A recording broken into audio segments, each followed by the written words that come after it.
अगर आप हमारे चैनल पे पहली बार आए अभी हमारे चैनल को सब्सक्राइब करें और बेल आइकन का बटन प्रेस करें ताकि मुराद सईद की हर नई आने वाली वीडियो आपको बर वक्त मिल सके। बिस्मिल्लाहिर्रहमानिर्रहीम। अस्सलाम वालेकुम मेरे पाकिस्तानियों। कुछ जो बड़ी ख़बरें हैं वो आपके सामने मैं रखना चाहता हूँ। उससे आपको इम्पोर्टेड हुकूमत की तरजीहात और अवाम की मुश्किलात का अंदाज़ा हो जाएगा कि एक तरफ कौम और मुल्क किस मुश्किल दौर से गुजर रहा है और दूसरी तरफ उनकी तरजीहात क्या है। लेकिन उससे पहले मैं आपके सामने जो एक सर्वे सामने आया हुआ है वो आपके सामने रखता हूं और इससे आप अंदाजा करें कि कोई भी सर्वे होता है। अभी 2 दिन पहले फवाद चौधरी के हल्के का सर्वे हुआ जिसमें 61% से ज़्यादा लोगों का ख्याल था और ख्याल है कि हम फवाद को वोट देंगे, पीटीआई को वोट देंगे। और दूसरे नंबर पे जो जुमात थी मुस्लिम लीग वो 20% से भी कम थी कि 20% पे थी। इस तरह उस्मान डार के हल्के में जो सर्वे हुआ वो भी आपके सामने है कि नून लीग जिसको अपना गढ़ समझते थे सियालकोट में, वहाँ पे उस्मान डार उनसे कहीं आगे हैं और रोज़ बरोज़ उस्मान डार की मकबूलियत में इजाफा और जो एक रंगबाज है उससे लोग किनारा कशी इख्तियार कर रहे हैं। तो अगर आप सेंट्रल पंजाब की बात करें, आप जीटी रूट की बात करें तो वहां पे भी मुस्लिम लीग की सियासत का खात्मा हो चुका है।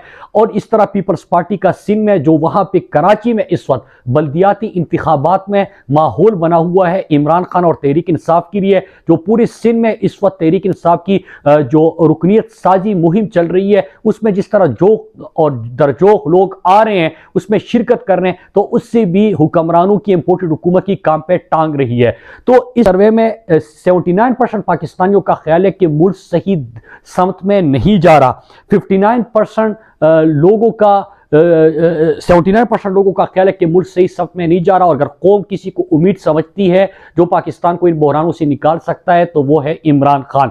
लिहाजा यही वजह है कि पंजाब में अगर बाई इलेक्शन हो जिसमें तमाम नजर आने वाली और नजर ना आने वाली ताकतें इमरान खान और तहरीक इंसाफ के खिलाफ हो, लेकिन फिर भी पंजाब के ज़िमनी इंतखाबात में तहरीक इंसाफ ने उन सबको शिकस्त दी, तमाम जुमातों को मिला के और नजर ना आने वाली ताकतों के साथ मिलकर भी फिर भी इमरान खान का मुकाबला नहीं कर सकते। इस तरह कौमी असम्बली में जो 8 इस्तीफे उन्होंने मंजूर कर दिए और उन हलकों में इंतखाबात की तरफ गए जिसमें इनका ख्याल था कि उनकी या मकबूलियत है या पिछली 2018 की इंतखाबात में उनका तहरीक इंसाफ से बहुत ही कम मार्जिन से वो हार रहे थे और अगर तमाम जुमातें मिल जाए तो इमरान खान का मुकाबला कर लेंगे। लेकिन फिर उसके बाद आपने देखा कि उसमें भी इमरान खान और तहरीक इंसाफ ने उनको शिकस्त दी। यही वजह है कि इम्पोर्टेड हुकूमत और तमाम ताकतें इंतखाबात से भाग रही है। मुल्क का हर गुजरते दिन के साथ नुकसान हो रहा है। कौम इस वक्त चाहती है, मुल्क आगे बढ़ने का एक ही रास्ता है कि एक ऐसी क़ियादत आ जाए जिस पे कौम का इत्मीनान हो ताकि वो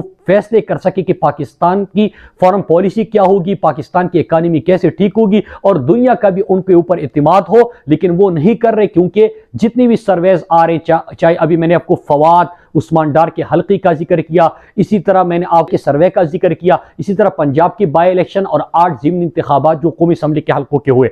अभी मैं आता हूं, कुछ खबर थी, सर्वे रिपोर्ट थी, उसके अलावा 8-10 ऐसी खबरें कि उससे आप इस इम्पोर्टेड हुकूमत की तरजीहात का और इस वक्त हमारी मुश्किलात का, मुल्क की मुश्किलात का अंदाजा लगा सकते हैं। कौम की गंदम का बहरान, आटे का बहरान आपके सामने है कि लोग कतारों में खड़े हैं।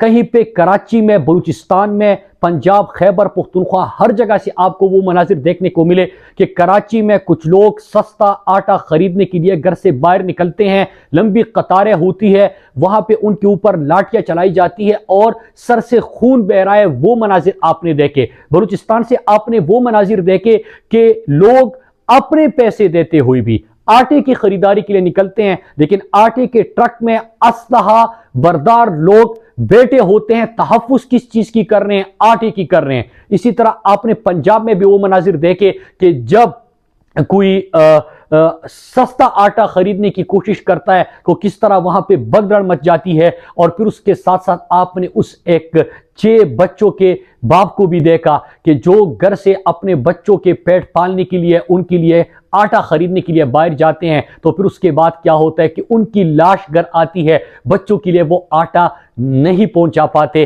तो ये मनाजिर है। अब यहां पे सवाल क्या है और मैं ये बात क्यों रिपीट कर रहा हूं, क्योंकि ये मनाजिर तो आपने खुद अपने टीवी स्क्रीन पे भी देखे, सोशल मीडिया पे भी, बल्कि टीवी स्क्रीन पे तो बहुत कम देखने को मिले होंगे क्योंकि इश्तिहारात की भरमार है, लेकिन सोशल मीडिया पे आपने ये मनाजिर देखे होंगे। मैं ये बात इसलिए आज कर रहा हूं कि 31 मई 2022 को खैबर पुख्तनख्वा की हुकूमत ने आटे की खरीदारी की इजाजत मांगी थी कि हम आटा खरीदना चाहते हैं, और 31 मई 2022 फिर उसके साथ साथ पंजाब ने भी ये जिक्र किया कि हमें जो आटा है उसको इंपोर्ट करने की इजाजत मिलनी चाहिए। 20 अक्टूबर की मैं आपको इंपोर्टेड हुकूमत की खबर आपके सामने रखना चाहता हूं कि किसी सूबे को गंदम इंपोर्ट करने की इजाजत नहीं दी जा सकती, हम इजाजत नहीं देंगे। तो ये बहरान कोई इस तरह नहीं आया, इनकी नाअहली, इनकी तरजीहात कुछ और है, इन्होंने इजाजत नहीं दी। एक मसनूई बहरान यहां पे पैदा किया गया। जब बहरान पैदा होता है तो वहां पे लोग आटा महंगा भी हो जाता है। जब आपकी सप्लाई नहीं होती, सप्लाई एंड डिमांड एक आसान सा तरीका है कि एक चीज मार्केट में नहीं मिल रही तो फिर उसके बाद वो महंगी हो जाती है। महंगे होने के साथ साथ जो मनाजिर आज आप देख रहे हैं तो ये इंपोर्टेड हुकूमत की नाअहली है। दूसरी एक अहम चीज मैं खबर आपके सामने रखना चाहता हूं जिससे आप अंदाजा करें कि इस वक्त तमाम तरजीहात क्या है। आपको याद होगा कि इमरान खान के ऊपर कातलाना हमला हुआ था, फिर उसके बाद उसी दौरान आधे घंटे में एक वीडियो पैगाम तैयार किया गया, व्हाट्सएप सहाफियों को भेजा गया और कुछ अपने मनपसंद चैनल्स को भेजा गया, जो कि ब्रेकिंग न्यूज, एक मुलजिम या मुजरिम की खबर ब्रेकिंग न्यूज की शक्ल में दिखाई गई, जिसमें मजहबी जुनूनियत का रंग देने की कोशिश की। और उस वक्त सब समझ गए कि ये तोता जो बोल रहा है ये कहीं और से इसको जो सबक पढ़ाया गया है ये वो दोहरा रहा है। फिर उसके बाद जेटी की रिपोर्ट आई, जेटी की रिपोर्ट में सारी चीजें वाज़ेह हो गई। डीपीओ की वो वीडियो भी आ गई कि किस तरह डीपीओ अपना मोबाइल देते हैं और एक मुजरिम की वीडियो वो तैयार करते हैं। फिर वहां से ये वीडियो किसको व्हाट्सएप हुई, फिर किसने सहाफियों को भेजी, फिर किस तरह मीडिया चैनल्स पे ये चली, किस तरह जिसने कत्ल का मंसूबा बनाया था उसको दूसरा रुख देने की कोशिश की गई। जब ये तमाम हकायक सामने आ गए और इमरान खान ने कौम से खिताब किया कि ताकतवर लोग इसके पीछे हैं, क्योंकि डीपीओ क्यों इस तरह हरकत करेगा, किस तरह तमाम मीडिया चैनल उस एक मुजरिम की वीडियो या मुलजिम की वीडियोस दिखाएंगे। तो फिर क्या होता है कि अब रिपोर्ट्स ये है कि जेटी के ऊपर दबाव डाला जा रहा है, जेटी के अरकान के ऊपर दबाव डाला जा रहा है कि जो फाइंडिंग्स उसमें आई है उससे किनारा कशी इख्तियार की जाए। और यही सिर्फ खबर नहीं है, जिसके बाद आज इमरान खान साहब का बयान भी आया है कि अब इसमें कोई शक नहीं है कि, और कोई शक नहीं रहा कि इमरान खान के ऊपर कातिलाना हमले की मनसूबाबंदी, ताकतवर लोग इसके पीछे थे, इसलिए ये तमाम हथकंडे इस्तेमाल हो रहे हैं। इसी तरह की एक और खबर है जिसमें अबू जर सलमान नियाजी, जो अरशद के दोस्त भी थे, अच्छे वकील भी है, बड़े पढ़े लिखे हैं, बड़े समझदार है, बड़े दलाइल से बात करते हैं, उन्होंने भी एक खबर दी है कि अरशद शरीफ की जो फैक्ट फाइंडिंग कमेटी थी जिसमें बहुत सारे इंकिशाफात उस फैक्ट फाइंडिंग कमेटी की रिपोर्ट में आए थे, जिसमें मेमनगोट जो कराची में एक पुलिस स्टेशन में अरशद के ऊपर जो FIR दर्ज हुआ था तो उसमें किस तरह एक SHO का बयान आया कि हमें कमरे में बुलाया गया, उसमें एक इदारे के अफसरान थे, उनके कहने पे हमने FIR दर्ज की है। इसी तरह UAE में किस तरह अरशद शरीफ को UAE से निकाला गया, मैंने आपको जिक्र भी किया था कि ये सवालात मैंने उठाए थे। जब उनके जवाबात की कोशिश की गई तो आपको पता चला कि जितनी प्रेस कॉन्फ्रेंसेस हुई थी अरशद शरीफ के जनाजे से पहले वो तमाम झूठी साबित हो गई। तो फिर अब सुनने में आ रहा है कि वो फैक्ट फाइंडिंग कमेटी की जो एक रुकन था उनको भी हटाया गया, बल्कि उसको OSD लगा दिया गया। ये अबू जर सलमान नियाजी ने ये खबर दी है। फिर एक और तीसरी चीज मैं आज आपके सामने रखना चाहता हूं कि हुकूमत पाकिस्तान, इंपोर्टेड हुकूमत ने 165 मर्सिडीज गाड़ियां मंगवाने की मंजूरी दे दी है। अब ये किस वक्त मंजूरी दी है? जब आपके मुल्क में ये हालत है कि अवाम को आटा नहीं मिल रहा, यहां पे आटे के लिए लंबी कतारें खड़ी है, इसके साथ आप LCs खोल नहीं पा रहे, आपके अस्पतालों में ऑपरेशन नहीं हो पा रहे क्योंकि आप तो LCs ही नहीं खोल पा रहे, फैक्ट्रियां आपकी बंद हो रही है, टेक्सटाइल मिल्स आपके बंद हो रहे हैं, लोगों को रोजगार से निकलवाया जा रहा है। लेकिन इंपोर्टेड हुकूमत ने 165 मर्सिडीज गाड़ियां मंगवाने की इजाजत दे दी है। फिर इसके साथ ही जुड़ी एक और खबर मैं आपके सामने रखना चाहता हूं कि डॉन अखबार की 2 अप्रैल 2022 की, जब इमरान खान की हुकूमत थी, 2 अप्रैल 2022 की एक खबर है कि 5.5 मिलियन लोगों को इमरान खान ने रोजगार दिया, क्योंकि फैक्ट्रियां आपकी बहाल हो गई, आपका टेक्सटाइल मिल को जितने ऑर्डर मिल रहे थे, आपने खुद सुना था कि टेक्सटाइल मिल वाले टीवी पे आके कह रहे थे कि हमें मजदूर स्किल लेबर नहीं मिल रहा क्योंकि इतनी ज्यादा हमारे पास ऑर्डर्स आ रहे हैं।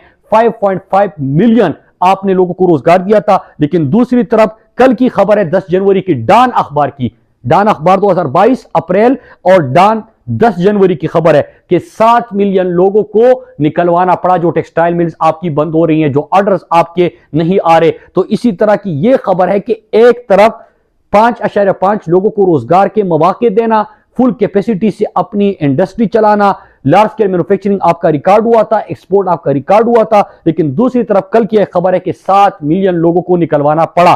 फिर इसके साथ एक और मैं आपके सामने वजीर दिफा, जो इंपोर्टेड वजीर दिफा है, जिसका काम है सिर्फ झुकते मारना, बाकी अपने काम का, चाहे वो हमारी सरहदों के हवाले से सवाल उनसे करे, चाहे हमारे जमशुदा अजला के हवाले से सवालात करे, उसका जवाब नहीं मिलता। लेकिन कल उसने खबर दी है और परसों उसने टीवी प्रोग्राम में खुद इकरार किया, और ये इंपोर्टेड हुकूमत की हालत है कि हमारे पास इंपोर्ट करने के लिए पैसे नहीं है।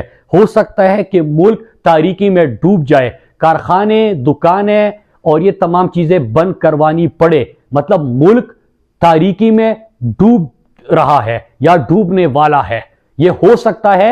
ये किसने कहा है? ये वजीर इंपोर्टेड वजीर दिफा ने कहा है। ये इनकी हालत है। लेकिन दूसरी तरफ तरजीहात क्या है, मैं आपके सामने रखता हूं कि परसों भी इश्तिहारात आधे आधे सफात की इस इंपोर्टेड हुकूमत ने झूठी खबरें देने के लिए दी, क्योंकि हमें और आपको तो कहा गया कि जो भी खबर देगा मईशत के हवाले से सच बोलेगा, उसके ऊपर FIR दर्ज होगी। जो भी पाकिस्तान के अमन व अमान के हवाले से सच बोलेगा, उसके ऊपर गद्दारी के और बगावत के पर्चे दर्ज होंगे। लेकिन फिर भी ये वजीर दिफा ने खुद ये बयान दिया है, तो क्या इसके ऊपर कोई पर्चा दर्ज होगा? और दूसरी तरफ झूठ बोलने के लिए कि सब कुछ ठीक है, इश्तिहारात की बरमार है। आज भी अगर आप देखें तो आपके बड़े जो पाकिस्तान के अखबार है, उसमें आधे आधे सफात के, बल्कि पूरे सफात के उन्होंने इश्तिहारात दिए हैं। और इश्तिहारात किस चीज के लिए दिए हैं कि अभी स्विट्जरलैंड में जो पाकिस्तान के अवाम के टैक्स के पैसे से ये गए और वहां पे एक इमदाद के लिए, सैलाब ज़दगान के नाम पे इमदाद इकट्ठा करने के लिए एक प्रोग्राम का इनेकाद किया गया, उसमें 1 रुपया भी आज के दिन तक नहीं आया। लेकिन आधे आधे सफात के इश्तिहारात अखबारों को और अपने मनपसंद अखबारों को इन्होंने दे दिए हैं। मतलब अगर ये पैसा जितना इन्होंने अखबारों की इश्तिहारात पे दिया, अगर ये भी सैलाब ज़दगान के लिए दे रहे थे, तो किसी न किसी का तो इमदाद हो जाता, किसी को तो छत मुयस्सर आ जाती कि जो आटे और गंदम के लिए लंबी कतारों में खड़े हैं, उनके लिए तो कुछ आसानियां हो जाती। लेकिन आपने वो नहीं किया। आपने क्या किया कि इश्तिहारात पे तवज्जो दी, क्योंकि कारकर्दगी तो आपकी है नहीं। फिर इसके साथ 2 और खबरें मैं आपके सामने जल्दी जल्दी पेश करना चाहता हूं कि जो हमने खदशात का इजहार किया था कि वजीरिस्तान वाना में इस वक्त लोग सड़कों पे हैं, क्या मांग रहे हैं? अमन मांग रहे हैं। इस तरह गिलगित बल्तिस्तान में लोग इस वक्त सड़कों पे हैं, क्या मांग रहे हैं? कि उनके साथ जो गंदम का कोटा उनका आपने खत्म कर दिया है, जो उनके जमीनों के हवाले से उनको मसाइल आ रहे हैं, जो उनके हुकूक वो हड़पे जा रहे हैं, हड़पने की कोशिश हो रही है। इस तरह गवादर में जो लोग अपने हक के लिए निकले हैं, पूरा पाकिस्तान इस वक्त सड़कों पे हैं। कोई गंदम और आटे के लिए सड़कों पे हैं, कोई अमन के लिए चीख रहा है, कोई अपने हुकूक मांग रहा है, लेकिन इनकी कोई तवज्जो वहां पे नहीं है। तो मैं ये कहना चाहता हूं यहां पे कि वजीरिस्तान, गिलगित बल्तिस्तान और बलूचिस्तान के लोग जो सड़कों पे इस वक्त हैं, हम सबको उनका साथ देना चाहिए, हक का और सच्ची बात करनी चाहिए। और इंपोर्टेड हुकूमत बिल्कुल पाकिस्तानियों को ऐसा लगता है जैसे दुश्मन की चाल है। अमेरिका ने तो रिजीम चेंज ऑपरेशन किया था, इन चोरों लुटेरों को बिठाया था क्या, ताकि उनके मफादात की तहफ़्फ़ुज़ हो और उनकी मर्जी के मुताबिक फैसले हो। लेकिन इन्होंने तो पाकिस्तान के साथ वो सलूक किया, चाहे मईशत हो, चाहे अमन हो, चाहे रोजगार हो, चाहे इंडस्ट्री हो, हर चीज इन्होंने तबाह बर्बाद कर दी। और आज मुल्क की हालत है। अल्लाह पाकिस्तान के लिए सब कुछ ठीक कर दे। अल्लाह आप सबको अपनी हिफ्ज़ व अमान में रखे। पाकिस्तान जिंदाबाद। अस्सलाम वालेकुम।